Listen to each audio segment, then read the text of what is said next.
मत्ती रचित सुसमाचार उसका 22वां अध्याय है, और आए मिलकर के पढ़ेंगे उसकी पहली आयत से लेकर के उसकी 14वीं आयत तक। मत्ती रचित सुसमाचार उसका 22वां अध्याय उसकी पहली आयत से लेकर 14वीं आयत तक पढ़िए। इस पर यीशु फिर उनसे दृष्टांत में कहने लगा, स्वर्ग का राज्य उस राजा के समान है जिसने अपने पुत्र का ब्याह किया, और उसने अपने दासों को भेजा कि नेवतारियों को ब्याह की भोज में बुलाए, परंतु उन्होंने आना न चाहा। फिर उसने और दासों को यह कहकर भेजा कि नेवतारियों से कहो, देखो मैं भोज तैयार कर चुका हूँ, और मेरे बैल पले हुए पशु मारे गए हैं, और सब कुछ तैयार है, ब्याह के भोज में आओ। परंतु वे बेपरवाही करके चल दिए, कोई अपने खेत को, कोई अपने व्यापार को, और उन्हें जो बच रहे थे उसके दासों को पकड़कर उनका अनादर किया और मार डाला। राजा ने क्रोध किया और अपनी सेना भेजकर उन्हें हथियारों को नाश किया और उनके नगर को फूंक दिया। तब उसने अपने दासों से कहा, ब्याह का भोज तो तैयार है, परंतु नेवतारी योग्य नहीं ठहरे, इसलिए चरवाहों में जाओ और जितने लोग तुम्हें मिले सबको ब्याह के भोज में लाओ। तो उन दासों ने सड़कों पर जाकर क्या बुरे क्या भले जितने मिले सबको इकट्ठे किए, और ब्याह का घर जेवरहारों से भर गया। जब राजा जेवरहारों के देखने को भीतर आया तो उसने वहां एक मनुष्य को देखा जो ब्याह का वस्त्र नहीं पहने था। उसने उससे पूछा, हे मित्र, तू ब्याह का वस्त्र पहने बिना यहाँ क्यों आया है, क्यों आ गया? उसका मुंह बंद हो गया। अब राजा ने सेवकों से कहा, इसके हाथ पांव बांधकर उसे बाहर अंधियारे में डाल दो, वहां रोना और दांत पीसना होगा, क्योंकि बुलाए हुए तो बहुत परंतु चुने हुए थोड़े हैं। आइए प्रार्थना करें। तो ईश्वर की मान प्रभु, आपके बच्चे आपके चरणों में बैठे हैं और धन्यवाद करते हैं आज के दिन के लिए जो यीशु मसीह के नाम में प्रभु बड़ी दया से आपने हमें दिया है। और आपके सब बच्चों के लिए, अपने प्यारे भाई बहनों के लिए मैं आपको धन्यवाद करता हूं कि प्रभु आपने इनको इस समय तक प्रभु रोक के और बिठा के रखा है ताकि प्रभु आपकी आवाज को सुन सके। होंगे प्रभु आप जितने भी प्रभु लोगों को आप लेकर के आए हैं, आज इनमें से हर एक जन आपकी आवाज को सुनने पाए प्यारे प्रभु, और उस आवाज के जरिए और ज्यादा आपकी निकट आ सके।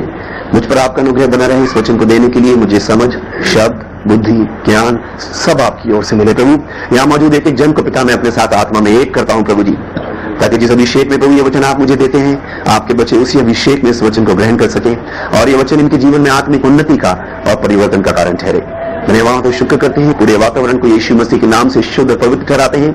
हर अंधकार की ताकत को, हर दुष्ट युक्ति को, हालेलुया प्रभु जी, हर भटकाने वाले, रुझाने वाले, हर बुरे विचार, हर नींद और सुस्ती की आत्मा को यीशु मसीह नासरी के नाम में दूर करते हैं प्रभु जी। और प्रभु पूरी रीति से इस वातावरण को पवित्र आत्मा के अभिषेक में सौंपते हुए यीशु मसीह के नाम में ही मांगते हैं, आमीन। कहिए हालेलुया। लिखा इस पर यीशु फिर उनसे दृष्टांतों में कहने लगा, स्वर्ग का राज्य उस राजा के समान है जिसने अपने पुत्र का ब्याह किया। मैंने आपको बताया था बात जब भी स्वर्ग के राज्य की आएगी या जब भी बात राज्य पे आता है, प्रभु यीशु मसीह ने बहुत सारे दृष्टांत दिए हैं और अमूमन ज्यादातर दृष्टांतों में प्रभु ने यह कहा स्वर्ग का राज्य इसकी तरह है। और एक बार बाइबल स्टडी देते समय मैंने आपको बताया था कि राज्य जब शब्द आएगा तो राज्य शब्द आते के साथ ही कुछ चीजें जो आपके दिमाग में आएंगी, उसमें एक चीज है राजा। जब शब्द आता है राज्य तो आपके दिमाग में आता है राजा, फिर आपके दिल में आता है उसकी प्रजा, फिर आपके दिल में आते हैं वो लोग जिनके साथ मिलकर वो राज्य करता है। एक चौथी चीज जो आपके दिल में आती है आपके सामने, वो उसका महल या उसका स्थान जहां वो रहता है राजा। एक पांचवी चीज जिसकी आप कल्पना करते हैं वो है उस राज्य का सबसे महत्वपूर्ण चीज, उस राज्य का कानून, जिस कानून के अंतर्गत वो राज्य चलाया जाता है। तो प्रभु यीशु मसीह जब भी दृष्टांत देंगे, जब भी प्रभु कहेंगे स्वर्ग का राज्य इसकी तरह है, तो आपको ये चेक करना पड़ेगा ये बात राजा के विषय में हो रही है, प्रजा के विषय में हो रही है, कानून के विषय में हो रही है, आमीन। और यहां लिखा है स्वर्ग का राज्य उस राजा के समान। आप विश्वास करते हैं उस स्वर्ग के राज्य का राजा कौन है? आमीन। स्वर्ग का राज्य उस राजा के समान है। इस समय मैं आपको राजा की बता रहा हूं, और ये राजा कौन है? परमेश्वर है। सब बोलिए परमेश्वर। परमेश्वर वो जिसको संसार का हर आदमी मानता है, परमेश्वर वो जिसके सामने सब लोग सर झुकाते हैं, विश्वास करते हैं कि वो है, विश्वास करते हैं कुछ ना कुछ तो है, उसकी कोई ना कोई तो सूरत होगी, कोई तो है जो सृष्टि को चला रहा है। कहीं ना कहीं तो उनकी धारणा या उनकी श्रद्धा होती है और कुछ ना कुछ मन में रखकर वो उसकी आराधना, उपासना, उसकी पूजा, उसकी आरती, उसकी नमाज, उसकी दुआ, उसकी अरदास करते हैं, आमीन। और उसको सोचते हैं ये परमेश्वर है। और बाइबल बताती है प्रभु यीशु मसीह जो कि परमेश्वर का इकलौता बेटा है, उसने संसार में आकर के लोगों को बताया स्वर्ग का राज्य असल में कैसा है। और यहां प्रभु बता रहे हैं स्वर्ग का राज्य एक राजा के समान है जिसने, क्या लिखा है?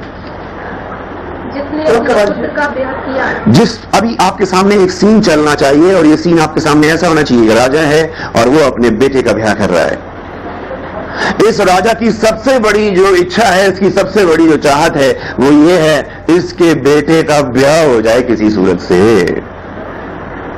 इसके बेटी की दुल्हन किसी न किसी तरह से तैयार हो।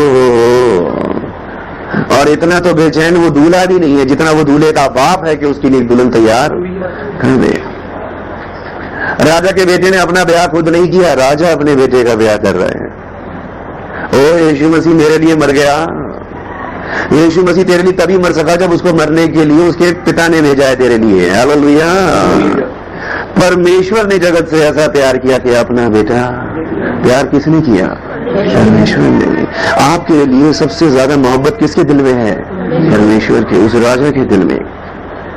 और मैं समझता हूं ये तो चलो फिर भी एक राजा है, लेकिन दुनियावी तौर पे भी यदि देखा जाए उससे ज्यादा खुश कोई नजर नहीं आता जिसके बेटे का ब्याह होने वाला होता है। Praise the Lord. दुनियावी तौर पे देखिए सबसे आनंदित वही व्यक्ति दिखेगा। किसी कुछ बात करनी होगी, बोलोगे दूल्हे के बाप को बुलाओ, क्योंकि उनको लगता है इससे ज्यादा खुश इस वक्त कोई नहीं होगा। सच मुझे एक बाप से ज्यादा बेटे की शादी की खुशी शायद किसी को नहीं होती है, मैं ऐसा विश्वास करता हूँ। और फिर इसके बाद यहाँ पर हम देख रहे हैं स्वर्ग का राज्य इस राजा के समान है जिसने अपने बेटे का ब्याह करने की सोची है और इसने अरेंजमेंट भी सारा कर लिया है। और ऐसा अमूमन होता है कि जब ब्याह किया जाता है या उसकी तैयारियां की जाती है तो ऑब्वियस है कि कुछ लोगों को उस ब्याह के भोज में इन्वाइट भी किया जाता है। कुछ लोग उस शादी में इन्वाइटेड होते हैं, उनको बाराती या जो मर्जी आप बोल सकते हैं, गेस्ट बोल सकते हैं, वीआईपी गेस्ट या वीवीआईपी गेस्ट। और यहाँ पर तो हम देखते हैं कि राजा के बेटे की शादी है तो ऑब्वियस है कि जब राजा के बेटे की शादी है तो गेस्ट भी कोई हल्के फुल्के लोग नहीं होंगे। हालेलुया। जब राजा के बेटे की शादी है तो न्योता किनको भेजा जाएगा? जरा पढ़े इससे क्या लिखा है? हाँ, स्वर्ग का राज्य उस राजा के समान है जिसने अपने पुत्र का ब्याह किया और उसने अपने दासों को भेजा कि नेवतारियों को ब्याह के भोज में बुलाए। और उसने अपने दासों को भेजा कि नेवताहारियों को बुलाएं। कहिए हालेलुया। कुछ ऐसे लोग हैं जिनको ऑलरेडी वो नेवता दे चुका है, जिनके पास शादी के कार्ड पहुंच चुके हैं, जिनको पता है कि मंडे की शाम को मीटिंग है, जिनको पता है हर फर्स्ट सैटरडे को रोहिणी सेक्टर 5 में मीटिंग होती, इन्विटेशन पहले से है, पता है, अनाउंस हो चुका है, लेकिन फिर भी घर घर जाकर के नौकर भेज रहा है कि जी मीटिंग में आओ। राजा नहीं।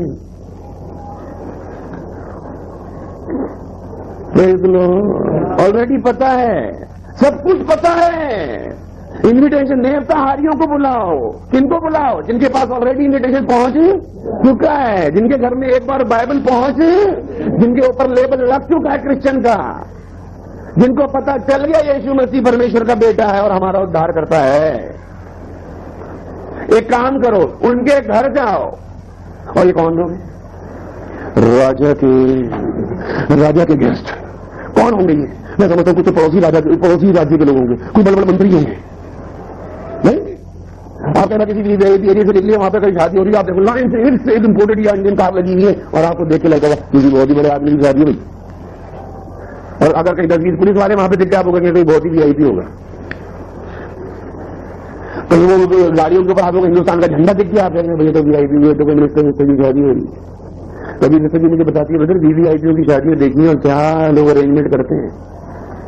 और यहाँ तो किसकी शादी है? राजा की बेटी। तो बोलो राजा का बेटा, राजा के बेटे की शादी। बात याद रखना, कुछ बातें आपको चाहता हूँ दिल और दिमाग में आपके बैठ जाएं ताकि आज का प्रचार आपको याद रहे। प्रभु का धन्यवाद, कैसे रिकॉर्ड हो रही है, आप इसी कॉपी बाद में बना सकते। लेकिन आज का प्रचार प्रभु आपको ये राजा का बेटा है बदल से, और इसके लिए इन्विटेशन पहले से जा चुके हैं। आप विश्वास करते हैं कोई भी आदमी शादी के बिल्कुल 10 मिनट पहले नौकरों को भेज के लोगों को नहीं बुलाता अपने घर के बच्चों की शादी में? आमीन। और मैं ऐसा विश्वास करता हूं ज्यादातर इंसान ये सोचता है जो सबसे अजीज आदमी हो या जो अपने लेवल का व्यक्ति हो उसको तो कार्ड खुद ही जाके देना है। होता है कि नहीं होता? मैं ऐसा विश्वास करता हूं जिन जो नेताहारी हो ना है उनको राजा ने खुद बुलाया होगा। आप मेरे बेटे की शादी में आना, आप मेरे बेटे की शादी में आना, आप मेरे बेटे की शादी में आना। और समय आगे की शादी होने वाली है और राजा को दिख रहा है दूर दूर तक कोई व्यक्ति नजर ही। शादी का टाइम आ गया, बराती कहीं नहीं, गैस कहीं नहीं, खाली पड़ा है भाई घर। तो नौकर को चलो चलो खड़े हो पंजराज, हाँ सर, चलो जाके लोगों को बताओ, लाओ उनको बुला करके, मेरे बेटी की शादी होने वाली। अच्छा सर, तो आगे संजय आज मीटिंग में पढ़ना क्या हुआ? अपने पुत्र का ब्याह किया, उसने अपने दासों को भेजा कि नेवताहारियों को ब्याह के भोजन दिलाए, परंतु उन्होंने आना न चाहा। उन्होंने आना, एक तरफ है दास और एक तरफ है नेवताहारी। एक तरफ कौन है? दास। इनका क्या काम है? जैसे इन्विटेशन देंगे, प्लीज आपको प्रभु ने बुलाया, मंडे को शकरपुर में बुलाया, ट्यूजडे को यमुना विहार में, बुधवार को पटेल फेस्ट में, थर्सडे को दयालपुर में। दास का क्या था? सिस्टर जी चलो जी प्लीज मीटिंग। बुलाने वाले कौन है? दास। जिनकी दास सिर्फ मैसेज लेके आ सकते हैं आपके पास। दास की ड्यूटी वो आपको मैसेज देगा। बुलाने वाला कौन है? राजा है। हालेलुया, राजा ने बुलाया है। और राजा के बुलावे को वो एक बहुत हल्की बात समझ रहे हैं। उन्होंने कहा कि टाइम, दासों को नेवताहारियों को बुलाने के लिए भेजा, उन्होंने क्या बोला? अभी टाइम नहीं है। सब बोलो अभी टाइम नहीं। हर चीज को देखते जाना आईने में। तो सुनो, बोलो ब्रदर अभी टाइम नहीं है, नहीं बोलो ब्रदर अभी टाइम नहीं, ऐसे बोलो। हाँ ये बात है, याद रखना, यही तो कहलवाना है आज आपसे। आज की कैसेट का टाइटल ये होगा, ब्रदर अभी टाइम नहीं। तो सुनो, वो बुलाने आया है और उन्होंने आना नहीं चाहा। उन्होंने बोला नहीं आना, जाओ राजा को अपने घर का हो, तो नहीं है परमेश्वर। तो क्या हमें संसार में भेज के हमने एहसान किया है? मरने को भेज दिया अपने बेटे को क्रूस में लटका दिया, तो क्या मैंने कहा लटकाने के लिए उसको? हालेलुया, दे दी उसने जान, अपनी दे दी होगी, तो मैंने कहा था जान दे दे मेरे लिए। आप मेरे पीछे पड़ गए कि तू प्रभु को मान, प्रभु को मान। जाओ कह दो टाइम नहीं है। हालेलुया, अभी मीटिंग से भी ज्यादा इंपॉर्टेंट काम है, अभी इस ब्याह के बोझ से भी ज्यादा जरूरी काम है मेरे पास। किसका इन्विटेशन ठुकरा रहे हैं? राजा का। उन्होंने आना, फेस लो, आगे बढ़ो। फिर उसने और दासों को यह कहकर भेजा कि फिर उसने और दासों को, बोलो और दास, उसने पासवर्ड चेंज कर दिया प्रभु ने। चलो हाँ आगे। यह कहकर भेजा कि नेवताहारियों से कहो, देखो मैं भोज तैयार कर चुका हूँ और मेरे बैल और पले हुए पशु मारे गए हैं और सब कुछ तैयार है। फिर उसने और दासों को भेजा। उसने कहा तू अभी तक समझ नहीं पाया, तू समझ ही नहीं पाई तुझे बुलाने वाला कौन है। तू सोच रही जो मैसेज दे रहा है इसके साथ जुड़ना है मुझे। तो मैंने कहा तेरे सामने से पास्टर चेंज करो भाई, क्योंकि ये पास्टर की आवाज में शायद पास्टर को ही पकड़ने के चक्कर में लग रहे हैं। तो उन्होंने कहा भाई तेरे से नहीं, क्या बात है? क्या बात है भाई? उन्होंने कहा बुलाया तो बहुत था, एक भी नहीं आया। बोले भाई दिमाग खराब है प्रचारक का, इसको समझाना नहीं आया, इसको उनको बाइबल समझानी। ये गया था वहां पे नेवताहारी को बुलाने के लिए, तो खुद ही उसके घर में दावत खाने बैठ गया।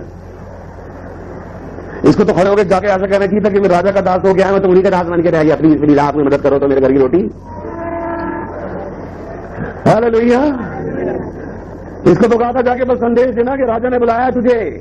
हालेलुया, सिर्फ इन्विटेशन देना है तुझे। वो सर मुझे आपको याद होगा, वो इन्विटेशन आपके घर में आया था, राजा ने बुलाया था। वो सिस्टर आपको याद होगा, यूहन्ना 15:16 में लिखा है। वो ब्रदर आपको याद होगा, यूहन्ना 3:16 में लिखा है। प्रभु इतनी बात जाके बताना बस। आमीन। अपनी ना छाप लगानी शुरू कर देना वहां पे, और अपनी छाप लगाने में ये दासों की दास नाकाम हो गए बेचारे। इनको लगा जी हमारे बस की नहीं। उन्होंने कहा सर वो नहीं आ रहे। उन्होंने तुम लगो पीछे, चलो भाई तुम जाओ, इसलिए रात का बस नहीं लोगों को मीटिंग में लाना। चलो चलो सर आप खड़ो। और नया प्रचारक छोड़ दिया। सिस्टर वो ऐसा है, ये नया दास पहुंचे क्या कह रहा है? ओ सर आप पहुंचे नहीं अभी तक, सब कुछ तैयार है। राजा कह रहा है मेरे पाले में पशु बस खाना बनाया आज आपके लिए। हाँ तो पशु वो कटवाए हैं जिसको खिला पिला के आपके लिए तो बेस्ट खाना बनाया, मतलब आपको चिकन मुर्गा। वो अभी दाल दूध वाली शादी नहीं है, तो मती शादी मती, तो मती ही खाना बनाया है। क्या करें, उसने भी रहा दासों को भेजा और क्या कहा? और दासों को भेजा। अभी और पहले बात क्या बात थी? पहले इन्विटेशन भेजा और विश्वास करें खुद ही दिया होगा। उसके बाद फिर कुछ दास भेजे, आओ भाई क्या बात है, क्यों नहीं आ रहे? फिर उसके बाद जब उनकी नहीं मानी फिर और भेजे। हाँ फिर उसने और दासों को यह कहकर भेजा, हाँ नेवताहारियों से कहो देखो मैं भोज तैयार कर चुका हूँ। देखो भोज तैयार, ये बात आपको ध्यान रखनी चाहिए। भोजन तैयार। शादी में अमूमन आमन किस लिए जाता है? किसी आता है बोले भोजन तैयार है। आपको आके कुछ नहीं करना सिस्टर, बस आके वचन सुनना है। आपको भाई हरि के घर में सिर्फ बाइबल हाथ में लेके आनी है, चंदे की कोई थैली नहीं है वहां।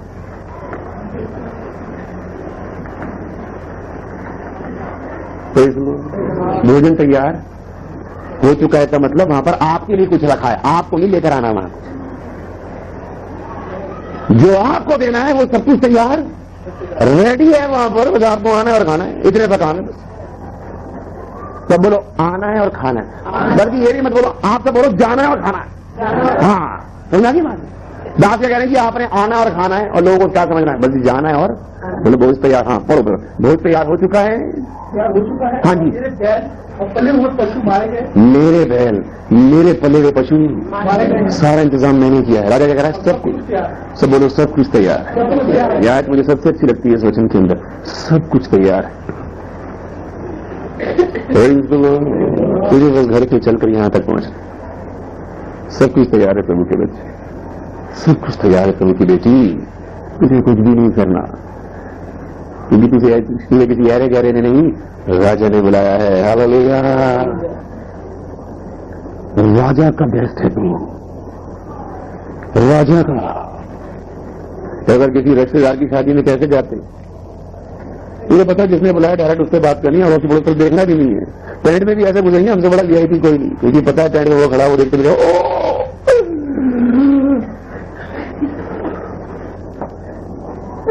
नहीं, इसी तरह 5 मिनट लेट ही चलो, चलो क्यों सोच रहे, जब तक 2-4 बार बुलाएगा नहीं तब तक नहीं। हालेलुया, वैल्यू कब बनेगी, कई तो रिश्तेदार रूठते ही शादी के टाइम पर है।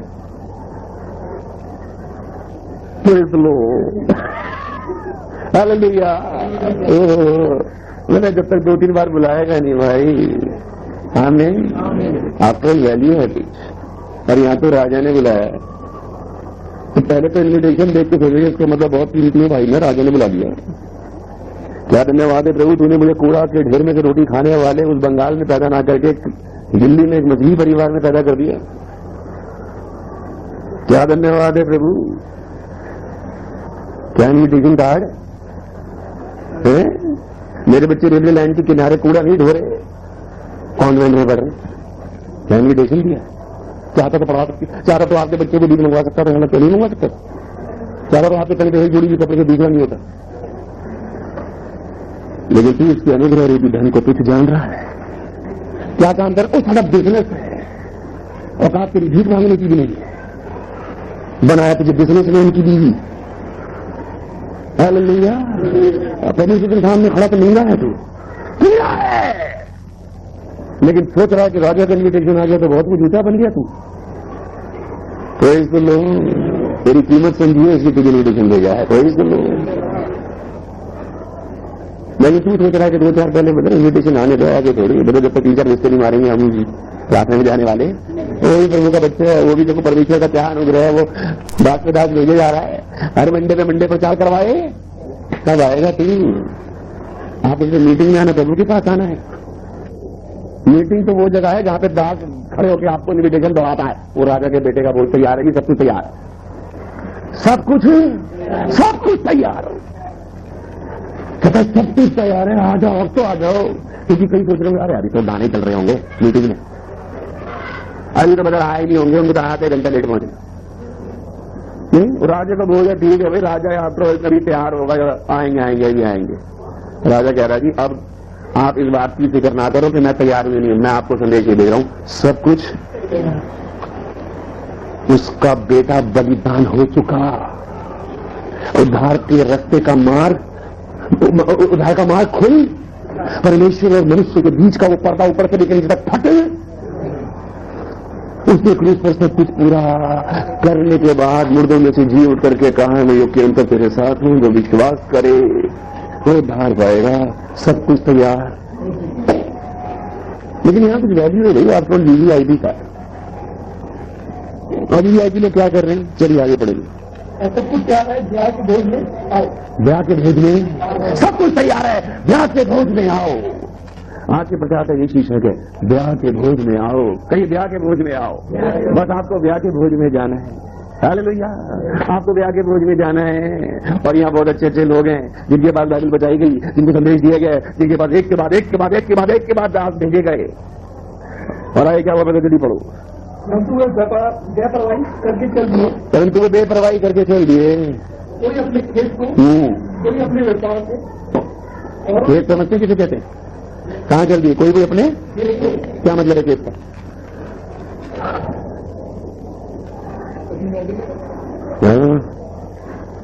कोई कहीं बहुत इंपॉर्टेंट काम है।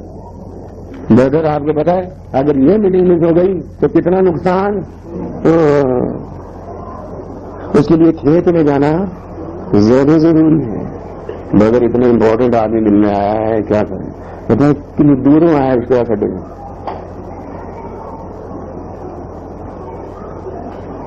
बात समझ में आ रही है? हालेलुया। उन्होंने कभी मीटिंग तो बदल होती रहती है, ऐसे ऐसे लोग तो कभी कभी आते हैं। वही सुन लो, ऐसे तो बदल गेस्ट बहुत कम आते हैं मीटिंग तो अमूमन हर मंडी होती थी, आज नहीं खेल रही। लेकिन ये वो राजा नहीं है जिसके बहुत सारे बेटे हों और वो बहुत सारे बेटे बहुत सारी शादियां करते हों। एक लौते बेटे का ब्याह है। हालेलुया। और वो कह रहे हैं सब बेपरवाही करके चल दिए। कोई अपने खेत को, उसे सबसे जरूरी काम था, उसमें वही फसल लगी है, फसल काटनी है, फसल बर्बाद हो जाएगी। बेटा आपको पता नहीं मीटिंग में तो बड़ा नुकसान हो जाएगा, बड़ी लाश से निकल जाएगी। तो वो धन्यवाद से तो लॉरेंस यहाँ पर नहीं है, वो पिछले संडे को चर्च में नहीं थी। उन्होंने कहा बगैर मैं एक बात समझ गई हूँ, प्रभु की प्रार्थना छोड़ करके इतना इंपॉर्टेंट काम करने गई थी, ना प्रार्थना अटेंड कर सकी, ना वो काम हो सका। तो कहाँ जाएगा प्रभु को छोड़ के? कहाँ जाएगा? और संसार में तरक्की करके भी किसको दिखाएगा? मगर बहुत इंपॉर्टेंट बिजनेस मीटिंग, बिजनेस करके किसको दिखाएगा? लोगों को? आमीन। या किसको इंप्रेस करेगा? प्रभु को, जिसने वो बिजनेस दिया है, जिसने वो खेत तुझे, तो उसी खेत में मेहनत करके क्यों प्रभु देखो उठाएंगे खेत में, क्यों करेंगे? तुझे भी भेज दूंगा, सिर्फ खेत को भी वापस ले सकता है कि नहीं ले सकता? अरे जब मैंने आपको प्रचार किया था, अगर काम इतना बढ़ गया है कि प्रभु से अलग कर दिया है तो आपको प्रभु की बजाय उस काम को छोड़ने की जरूरत है। जो काम आपको प्रभु से अलग कर दे वो प्रभु की ओर से नहीं हो सकता, चाहे कितनी उसमें तरक्की क्यों ना हो रही है। हालेलुया, ये बात याद रखना। एक पास्टर है, उन्होंने मुझे कहा ये कुछ बिजनेस कर लो। आप सब भी जानते हो नेटवर्क मार्केटिंग खूब चल रही है, उसमें एमवे मोदी के बहुत सारे कंपनी आ रही है। उन्होंने कहा कोई बात नहीं, आप प्रचार करते हो, साइड बाय साइड बीवी है, बच्चे हैं, सब कुछ, थोड़ा साइड बिजनेस हो जाएगा। और साइड बिजनेस के अंदर उन्होंने मुझे डालने के लिए कोशिश की, मैं चला भी गया। और वो ऐसा उन्होंने कहा था पार्ट टाइम बिजनेस है, मैं 24 घंटे में उस बिजनेस के अलावा कुछ सोचता ही नहीं था। मैं प्रचार करने जाता था तो वहां मेंबर बनाने की सोचता था। और लोग सोचते हुए बदल कह रहे थे, फिर तो मायने तो बदल मेरा भी फॉर्म मेरी दो, जब आप कह रहे थे फिर तो। और मुझे लगा बस कलीसी मेरे पास तो मेंबर कहाँ, हिमाचल से लेकर एमपी तक कितने कलीसियां हैं प्रभु ने दी, और मैंने लगा बनाने चाहिए अपनी। और मैंने कहा बहुत तरक्की हो रही है, जब उसके इंसेंटिव के चेक आने शुरू हो गए तो उससे ज्यादा कुछ आदमी कोई नहीं। Very good. और मैं औरों को इंस्पायर करा पूरी कलीसिया में, मैंने कलीसिया में विश्वासी कम बन रहे, मेंबर ज्यादा बन रहे। और वो काम ऐसा हो गया कि उसने मुझे धीरे धीरे इस बात का एहसास दिला दिया, कहीं ना कहीं तो प्रभु से दूर हो रहा है। प्रभु ने कहीं खेत है बेटा, और मैं तुझे खेत में काम करने के लिए ब्याह के भोज में बुलाया। कुछ बेपरवाही कर दी, कुछ अपने खेत को, कुछ अपने व्यापार को। उनके लिए क्या चीज ज्यादा इंपॉर्टेंट थी? राजा का बुलावा नहीं, प्रार्थना नहीं, दुनियावी काम। जिसमें कितनी कमाई होगी? 3 घंटे की प्रार्थना छोड़ कितना कमा लेगा? 100, 300, 3000, 3 लाख, 3 करोड़ यही कमा लेगा 3 घंटे के अंदर अपनी हैसियत के हिसाब से। तो इसको ये बात समझ में आ रही? लोगों के घर में किसी पड़ोसी में शादी हो तो लोग अपने काम छोड़ के बंद करके बैठ जाते हैं। नहीं, पड़ोस में शादी नहीं करनी। अपना घर, अपने बच्चे छोड़ के दूसरे घरों में आगे 3 दिन पहले बैठ जाएंगे, कहने की शादी नहीं हो जाना जरूर। अपना घर कितना दूसरे निकल हो रहा है कोई बात नहीं, वो ना बुरा मान जाए। कौन? जिसे शादी में वो कहेगी देखा तू अब आ रही है एंड टाइम पे। और यहाँ क्या कह रहे हैं? किसके बुलाने को? वो राजा, ओ छोड़ो, कोई अपने खेत को, कोई अपने पढ़ाई कर गए, और जो बच रहे थे उसके दांतों को पकड़कर उनका अनादर किया। ठीक। कुछ ने तो क्या किया जी, उनने कोई चल गया खेत को, कोई चला गया व्यापार को, और जो बच रहे थे उन्होंने कहा बंदर बहुत चिल्ला रहे थे, उनको पकड़ को आएंगे, कूटी तो पकड़ गए इनको, करो उठाएंगे तगड़ी। ये बहुत प्रभु चिल्लाते। बात मैंने सुनी, ये बात मैंने सुनी।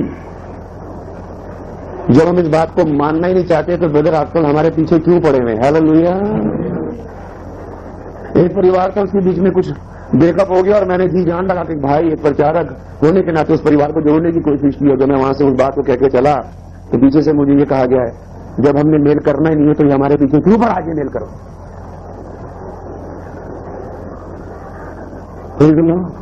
जब देखो एक ही बात, जब देखो एक ही प्रचार, जब देखो इसको मेरे अलावा कलीसिया को नजर नहीं आ रहा, जब देखो सारे प्रचार मुझे सुनाता रहता है। इसका हर प्रचार सीधा मेरे पे क्यों पड़ता है? इसको कलीसिया वालों को नजर नहीं आता। लो और मन ही मन ने क्या करा, आपकी ये बार आ गया ना और बेचारे फिर पहुंच गए। सर क्या बात है, आए नहीं इधर। हाँ मैं तेरी पासगिरी निकालू, हाँ बताऊं तू कितना बड़ा ब्रदर है। सारे मिलके मारो बड़ी से।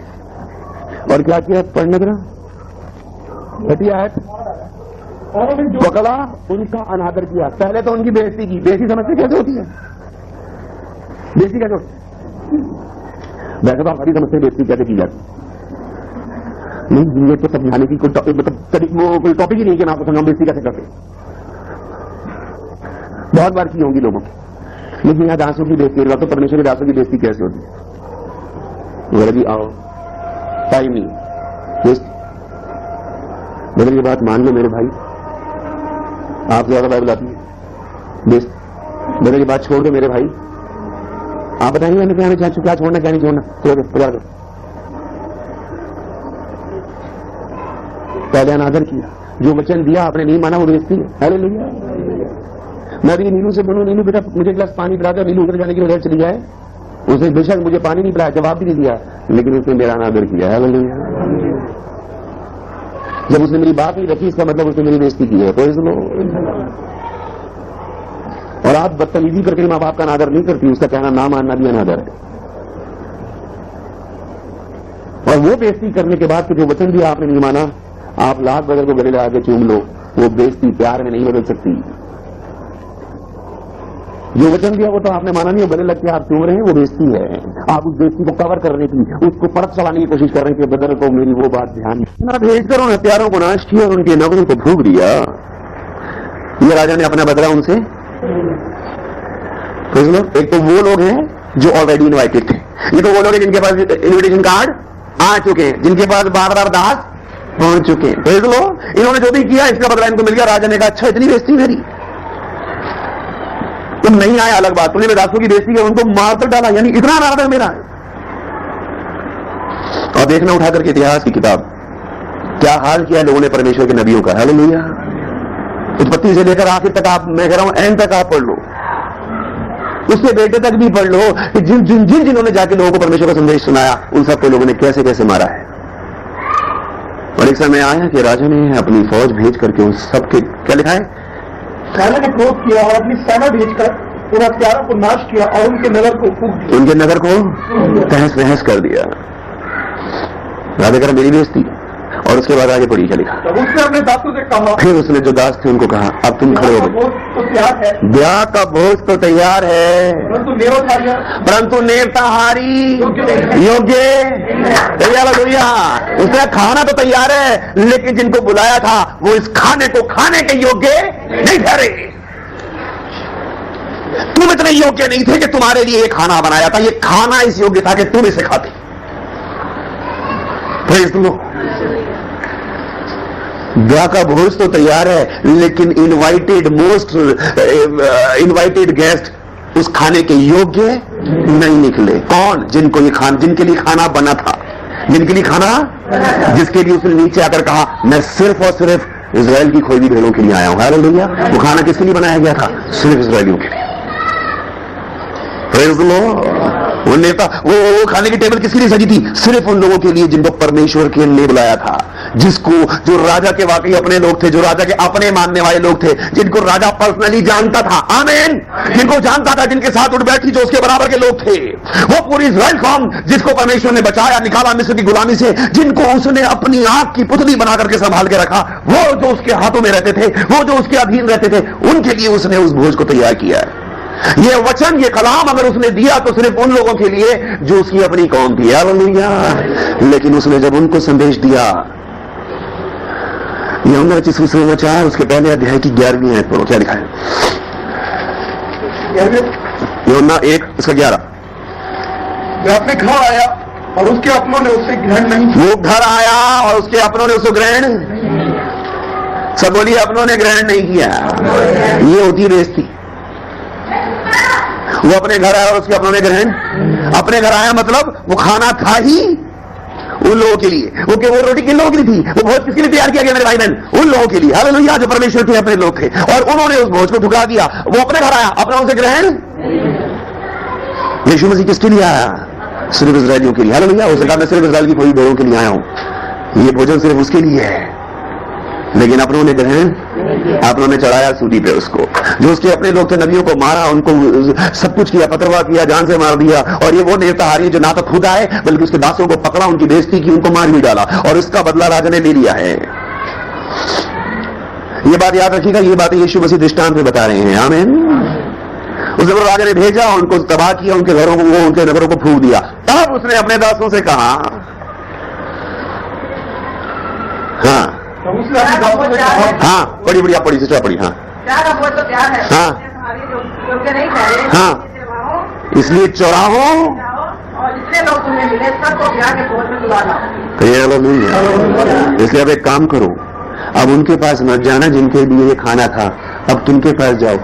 चौराहों पे पड़े हैं। चौराहों पे उस समय वो लोग पड़ा रहते थे जो शारीरिक रूप से अपाहिज भी थे, क्योंकि चौराहे एक ऐसी जगह थी जहां पर लोग निकलते थे और उनको खाना वाना कुछ दे दिया करते थे।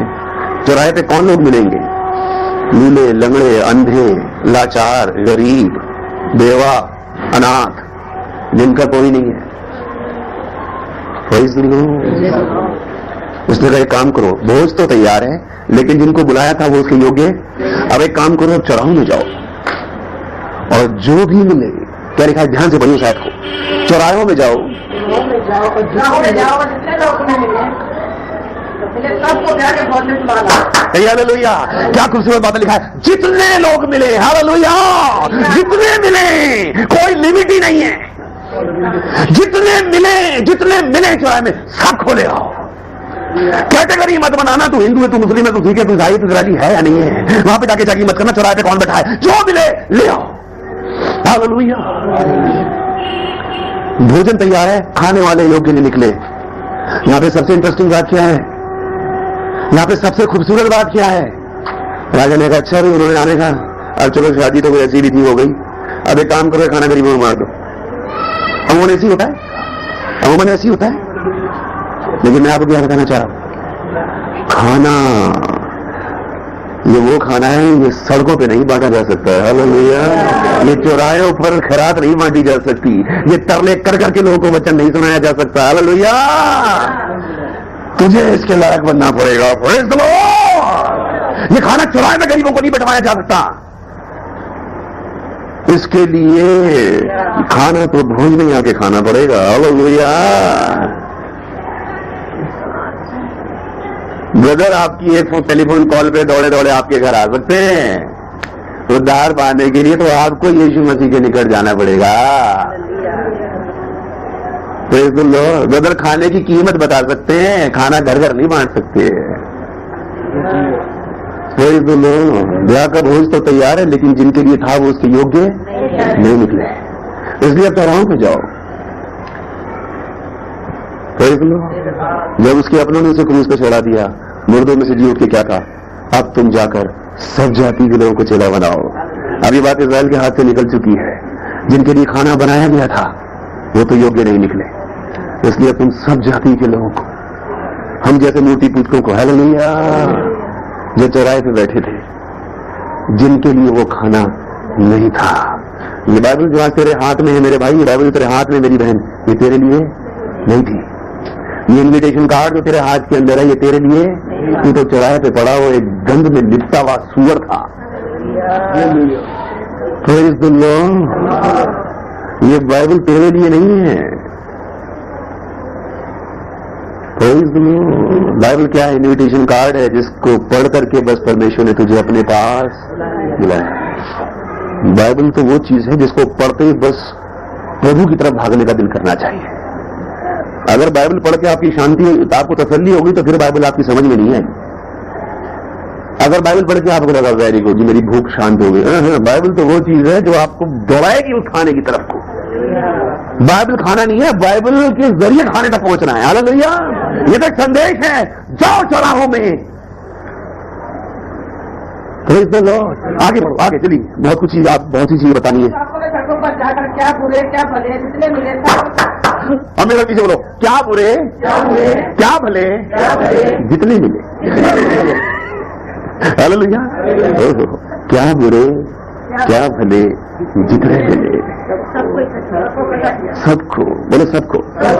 मेरे भाई बहन, जिसको डॉक्टर बनना हो उसको ये नहीं बताया जाता जिस समय मरीज को चेकअप करेगा तो ध्यान से देखिए उसकी एड़ियां धुली हुई है या नहीं है, उसके बालों में कंघी लगी है नहीं लगी है, उसने मुंह धोया है नहीं धोया, उसके कपड़े बिल्कुल डिसेंट है या नहीं है।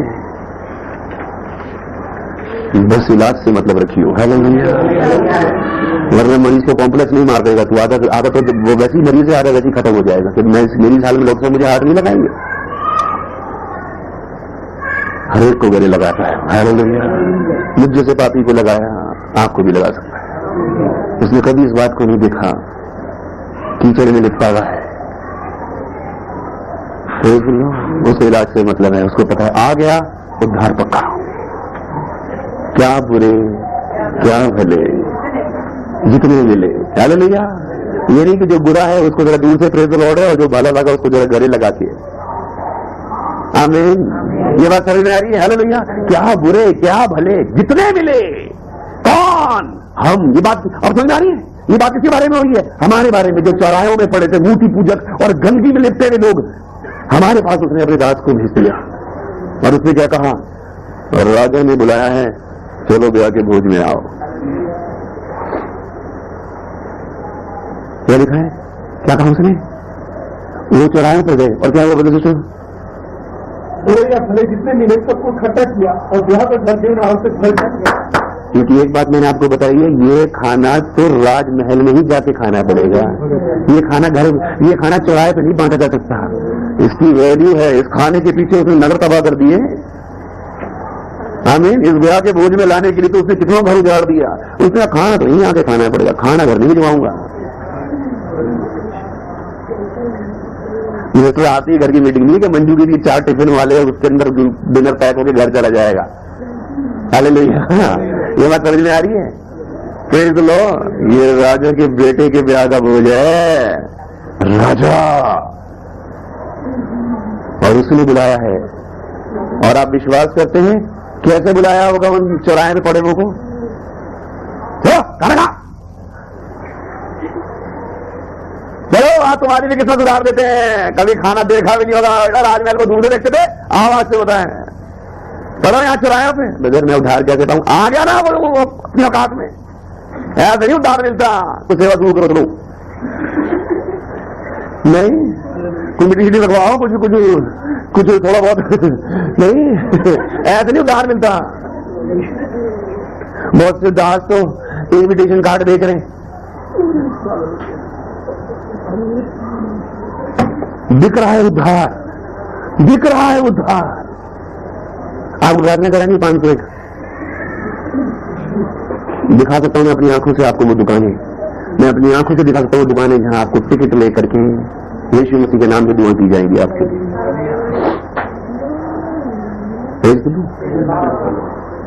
यहां पे प्रचार किया जाएगा बहुत बड़ा टेंट लगा के, यीशु मसीह के नाम में उद्धार है। बोले फिर क्या करें? वहां बन के आगे बाल्टियां जल्दी। उन्होंने पूछ लिया क्या करें? जल्दी बाल्टी घुमाओ। मेरे की बाल्टी में डाल दिया, अब क्या करें? बोले बस अब ज्यादा कोई खास बात नहीं है, हमारा काम तो बस ये तुमसे तैयार करते हमारे हाथ उठाओगे ना, चंगा होना चाहते हैं। बोले मुझे नाम में हो गया नहीं होने कोई बात नहीं। तुम अपने घर कुछ, अपने घर कुछ लाओ, मेरी कार कहां है? बैठे होगा। दिख रहा है उद्धार। लेकिन मैं विश्वास करता हूँ कि प्रभु के लोगों ने जाके उनको ऐसे नहीं बुलाया। क्या होगा भाई, तुझे राजा ने बुलाया है, चल खड़ा हो। और आप विश्वास करते हैं चौराहे पे पड़ा हुआ लंगड़ा, अंधा, पाप में लिपटा हुआ व्यक्ति जिस समय उसको संदेश आएगा तुझे राजा ने बुलाया है बगैर, मैं विश्वास करता हूँ एक बात तो उसको विश्वास ही नहीं होगा।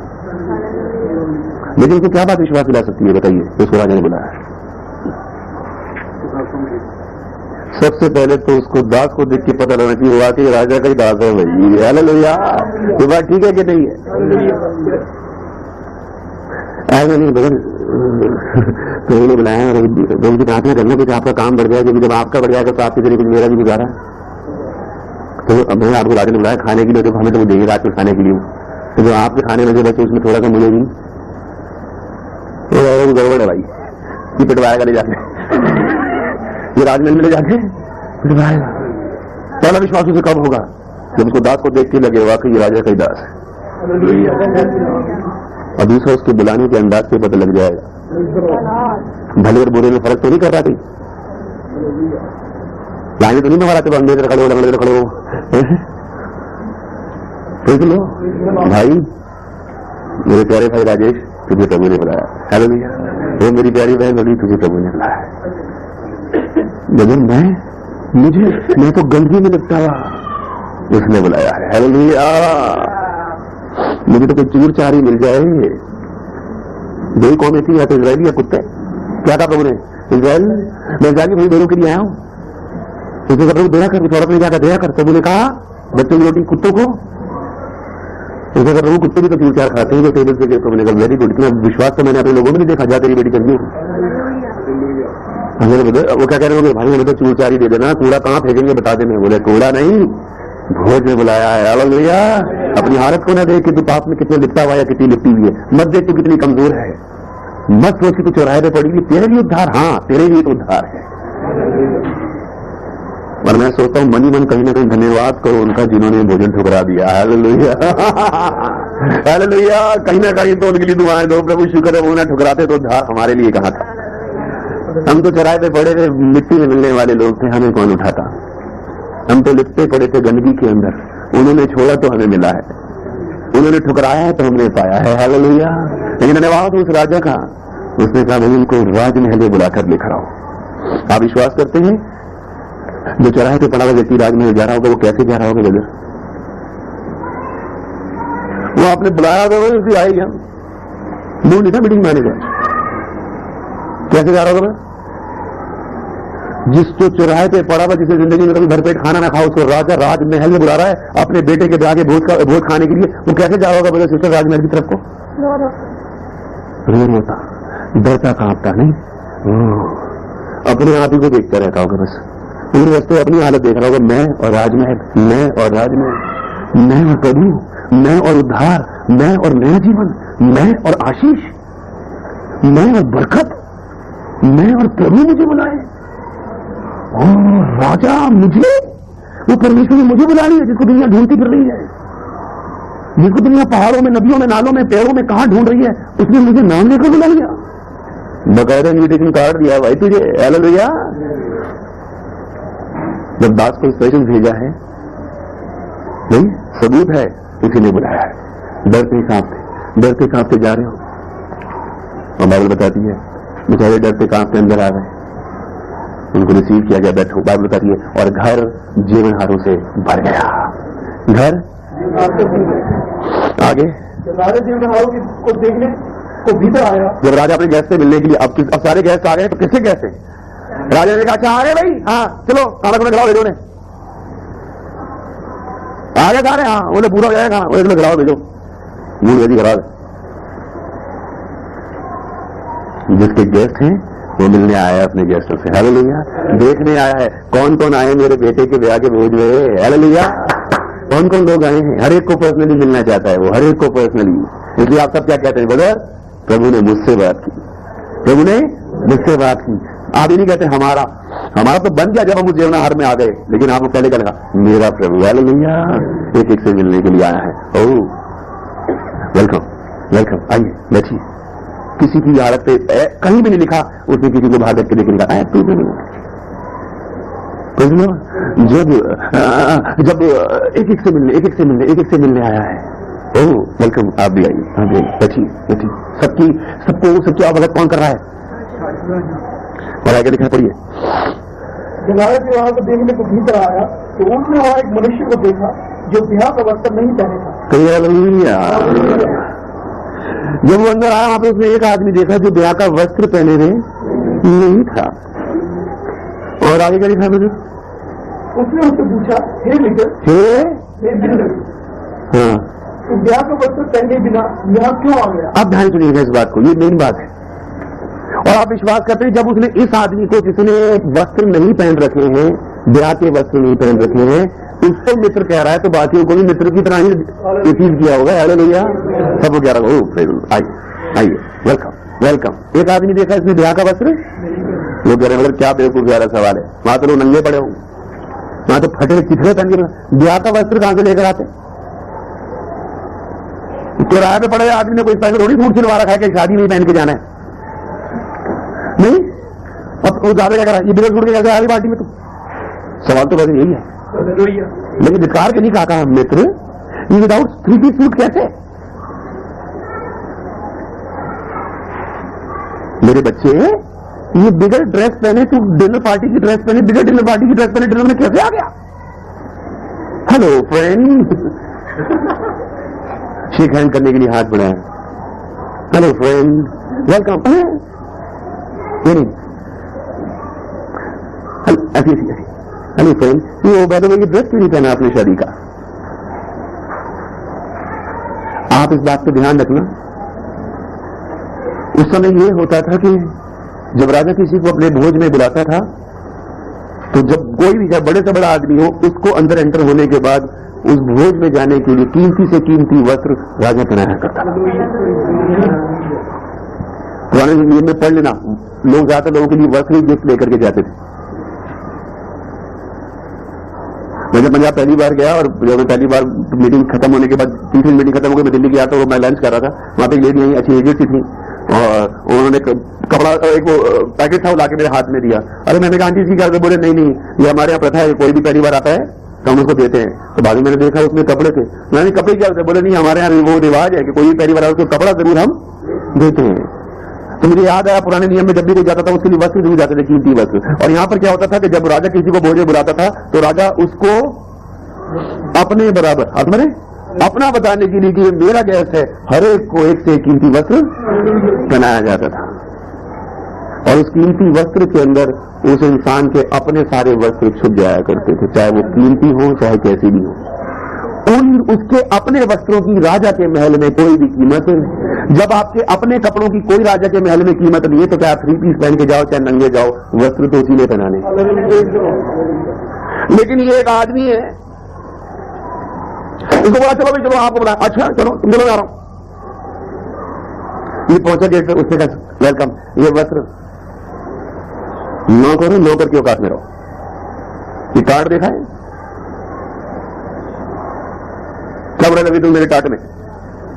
बोले ये वस्त्र पहन लीजिए। बोले नौकर, नौकर की बात तू क्या सोच रहे हैं? मैंने राजा का काम कर दिया मैंने आप। उसके बाद क्या कह रहे हैं? सर ये ड्रेस पहन लीजिए। बोले खबरदार, मेरी ड्रेस से कितनी अच्छी है, वो भी ड्रेस दिखा रहा है, कौन सी? फटाफट आठ। तो बोलो फटाफट आठ, ये फटाफट आठ पहले घूम रहा है। अरे दूसरों का कोई यार उसकी आगे सामने करवा, तुम शर्म यार, मांगे कपड़े पहनो, कुछ नहीं घर में मांगा खाने में खाया, ये डिस्कशन चल रहा है। तुम्हें शर्म नहीं, खाना ही खा लेते, कपड़े भी पहन दिए। देखो हम किसी की नहीं पहनते, हम किसी की नहीं, सर पहन लीजिए, खबरदार। टाट को हाथ लगाया तो वस्त्र की बात नहीं करना, सब बोलो वस्त्र की बात नहीं करना। सारी बात ठीक है बता बाइबल में, वस्त्र की बात बाइबल में पूरी तरह चलूंगा, वस्त्र की बात नहीं करना बिल्कुल। खाने की बात है, खाने के लिए आ गया हूं। एक और इंपॉर्टेंट काम सब आगे बुला दिया मुझे मीटिंग के अंदर, वो तो मैं आने चाहता था, मेरी बीवी पहुंच गई आपकी मीटिंग, इसलिए मैं आ गया। नहीं वो तो मैं नहीं आना चाहता था, तो मेरा हस्बैंड आ गया कि मुझे मैं आ गई, तो मम्मी आ गई इसलिए मैं आ गई, वो तो बच्चे जिद कर रहे थे मैं आ गई, वरना मेरा मूड नहीं आने का। वो तो सारा पूरा मोहल्ले खाली हो गया, मैंने कहा मैं अकेला चला बैठ गया घर में, चलो मैं चल क्या हो रहा। देख लो खबरदार, मुझे वस्त्र बनाने की बात की तो। अरे राजा है, राजा कह रहा मित्र ये बिगर वस्त्र पहने कैसे आ गया? अन्ना क्या लिखा? राजा से क्या पूछा? तो ब्याह के वस्त्र पहने बिना यहाँ क्यों आ गया? क्यों आ गया भाई? उसका मुंह बंद हो गया, उसका मुंह बात स्वर्ग के राज्य की हो रही है। आमीन। बात स्वर्ग के राज्य की हो रही है। और ये वो वस्त्र है जो ब्याह का भोज का वस्त्र है, सिर्फ राजा ही बना सकता है। आए निकालेंगे गलतियों की किताब, उसका 3रा अध्याय 27 है, गलतियों 3:27। जल्दी से निकाल के जल्दी से पढ़िए। 3:27। और तुम में से जितनों ने मसीह में बपतिस्मा लिया है उन्होंने मसीह को पहन लिया है। हालेलुया। और तुम में से जितनों ने मसीह में बपतिस्मा लिया है उन्होंने मसीह को गेट में एंटर करते जा रहे हैं और उस वस्त्र को पहनते हैं। अब इस समझ में आया वस्त्र कौन सा है? हालेलुया। अब समझ में आया ये वस्त्र कौन सा है? जो भी 9 तारीख को 9 लोगों ने पहना है। एक आदमी कह रहा है बाकी सारी बातें ठीक है, वस्त्र बनाने की बात नहीं करना मुझे। ध्यान सुनना, मैं प्रचार के एंड में हूं। सारी बातें करना, वस्त्र बनाने की बात मैं जैसा वैसे ठीक हूं। खबरदार बपतिस्मे की बात करी मेरे से तो लेदर तो तेरे को सिर्फ वो ड्रेस पहनने में मदद कर सकते हैं। भाई ड्रेस राजा ने दी है, गैस तू राजा का है, बोल तूने राजा के बेटे की शादी का खाना है। हालेलुया। मैं सिर्फ दास की ड्यूटी नहीं मार रहा हूं, तुझे ला सकता हूं और उस वस्त्र को पहनने में तेरी मदद। मैंने आप में से किसी को बपतिस्मा नहीं दिया है, आपने बपतिस्मा लिया है। आपने कहा है वो कपड़ा आपने पहना, मैंने बस दास की तरह थोड़ा सा उसको पहन के जैसे कोट पहने लेके खड़े जाते हैं, आपने पहनने में इच्छा की और मैंने उसको आपको पहनने में मदद की है। हालेलुया। पहना आपने खुद है, राजा के भोज में आप खुद एंटर किए हो। हालेलुया। लेकिन एक आदमी है वो कह रहा जी बाकी सारी बात ठीक है, वस्त्र नहीं पहनना मेरे को, और दास ने कोई जबरदस्ती नहीं की। हालेलुया। आप बात करें, दासों ने कोई जबरदस्ती, जितने बपतिस्मा दिया है बोलिए बदल आपने कोई जबरदस्ती नहीं की। हमें और उन्होंने जबरदस्ती नहीं की, लेकिन अल्टीमेटली जिसके गेस्ट थे वो मिलने आ गया। उसने कहा और ये ड्रेस क्यों नहीं पहनी बेटा? वो कह रहा है ये ड्रेस क्यों नहीं पहनी? लिखा है उसका मुंह, उसके पास इस बात का कोई भी जवाब वो ये नहीं कह सकता कि मेरे किसी ने दी नहीं, वो ये नहीं कहता मुझे किसी ने बताया नहीं। गेट पे खड़े थे वो तो लेके भाई, तूने क्या सोचा? तूने क्या सोचा? तो इस ड्रेस के अंदर वो बोझ खा लेगा? तूने मेरे अनुग्रह को तुच्छ जाना। वो तो उन्होंने वहीं बैठ के बेइज्जती की, तू मेरे घर में आके मेरी बेइज्जती कर रहा है। हालेलुया। तू यहाँ के मुझे नीचा दिखाने की कोशिश कर रहा है। वो तू यहाँ के मेरी बेइज्जती करने की कोशिश कर रहा है। और फिर राजा ने एक ऑर्डर दिया। क्या दिया? राजा ने सेवकों से कहा इसके हाथ पांव बांधकर उसे बाहर अंधियारे में डाल दो, वहां रोना और दांत पीसना होगा। उसने लिखा धक्के के बाद निकाल दो उसको। कहा पहले इसके हाथ पांव बांधो, पहले इसके ताकि भाग भी ना सके, कभी वापस चौराहे की तरफ, और इसे वहां डालना जहां अंधेरा है बिल्कुल, जहां किसी को देख भी वहां रोएगा और जीवन भर किसके ऊपर? अपने आप। वो अच्छा मैंने क्यों नहीं माना? एक दिन जब बदर ने कहा था ये बात मान ले, मैंने क्यों नहीं मानी? वहां रोना और दांतों का आगे दिखता है क्योंकि बुलाए हुए तो बहुत हैं,